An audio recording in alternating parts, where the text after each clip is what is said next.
രാജ്യത്തെ ജാതിമത തീവ്രവാദം ശക്തിപ്പെട്ടു വരുന്ന കാലഘട്ടത്തിൽ ശ്രീനാരായണ ദർശനങ്ങളുടെ പങ്ക് വളരെ വലുതാണെന്ന് MLA ഗോവിന്ദൻ പള്ളിക്കാപ്പിൽ പറഞ്ഞു. ശ്രീനാരായണ ഗുരുവിന്റെ ജാതിയില്ലാ വിളംബരത്തിന്റെ 110ാമത് വാർഷികത്തിന്റെ സ്മരണാർത്ഥം കൂത്തുപറമ്പിൽ നടത്തിയ ബഹുജന സദസ്സ് ഉദ്ഘാടനം ചെയ്ത് സംസാരിക്കുകയായിരുന്നു അദ്ദേഹം. സാംസ്കാരികമായി വളരെയേറെ മുന്നേറിയെന്ന് അവകാശപ്പെടുമ്പോഴും പല കാര്യങ്ങളിലും നാം ഇന്നും പിറകോട്ടാണ്. അഞ്ചരക്കണ്ടി മെഡിക്കൽ കോളേജിലെ നിതിൻ രാജിന്റെ ആത്മഹത്യ കേരളത്തിനാകെ അപമാനമുണ്ടാക്കി. രാജ്യത്തെ ജാതിമത തീവ്രവാദം ശക്തിപ്പെട്ടു വരുന്ന കാലഘട്ടത്തിൽ ശ്രീനാരായണ ദർശനങ്ങളുടെ പങ്ക് വളരെ വലുതാണെന്ന് MLA ഗോവിന്ദൻ പള്ളിക്കാപ്പിൽ പറഞ്ഞു. ശ്രീനാരായണ ഗുരുവിന്റെ ജാതിയില്ലാ വിളംബരത്തിന്റെ 110ാമത് വാർഷികത്തിന്റെ സ്മരണാർത്ഥം നടത്തിയ ബഹുജന സദസ്സ് ഉദ്ഘാടനം ചെയ്ത് സംസാരിക്കുകയായിരുന്നു MLA.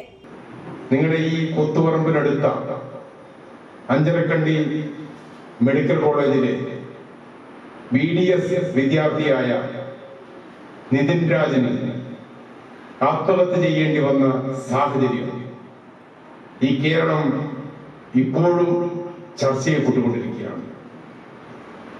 110 വർഷം മുമ്പ് ഗുരുദേവൻ ജാതിയില്ലാ വിളംബരം നടത്തിയ നാട്ടിൽ, അല്ലെങ്കിൽ നമ്മളെല്ലാം ഇന്ത്യയിലെ മറ്റ് സംസ്ഥാനങ്ങൾക്ക് മാതൃകയായി, അല്ലെങ്കിൽ സംസ്ഥാനങ്ങളിൽ നിന്നെല്ലാം ഒരുപാട് മുന്നോട്ട് പോയ സംസ്ഥാനമായ ഈ കേരളത്തിൽ അങ്ങനെ ഒരു വിദ്യാർത്ഥിക്ക് തന്റെ ജീവിതം ജാതി അധിക്ഷേപത്തിന്റെ പേരിൽ അവസാനിപ്പിക്കേണ്ടി വന്ന സാഹചര്യത്തിലാണ് ഭാരതീയ ഖേത് മസ്ദൂർ യൂണിയൻ സംസ്ഥാന കമ്മിറ്റി ഇങ്ങനെയൊരു പരിപാടി നടത്താൻ വേണ്ടി തീരുമാനിച്ചു.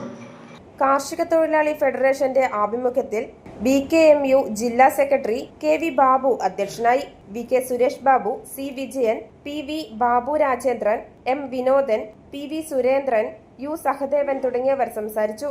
ചടങ്ങിൽ MLA ആയി തിരഞ്ഞെടുക്കപ്പെട്ട ശേഷം ആദ്യമായി കൂത്തുപറമ്പിലെത്തിയ ഗോവിന്ദൻ പള്ളിക്കാപ്പലിന് വിവിധ കമ്മിറ്റികൾ സ്വീകരണം നൽകി.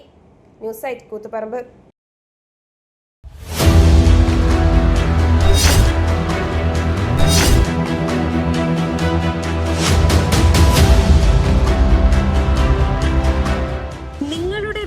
നിങ്ങളുടെ അഭിമാനം, ഒപ്പം ഞങ്ങളുടെയും. വീടും പരിസരവും പ്രകൃതിയുടെ വൈവിധ്യം കൊണ്ട് സമ്പന്നമാക്കാൻ tunnel agro farm and nursery Cheruvanchery. Bonsai, ornamental, exotic, indoor, outdoor fruit പ്ലാന്റുകളുടെ വിപുലമായ ശേഖരം. ലാൻഡ്സ്കേപ്പിംഗ്, ഡിസൈനിംഗ് ആൻഡ് ഗാർഡനിംഗ് രംഗത്ത് വിദഗ്ധരുടെ സേവനം.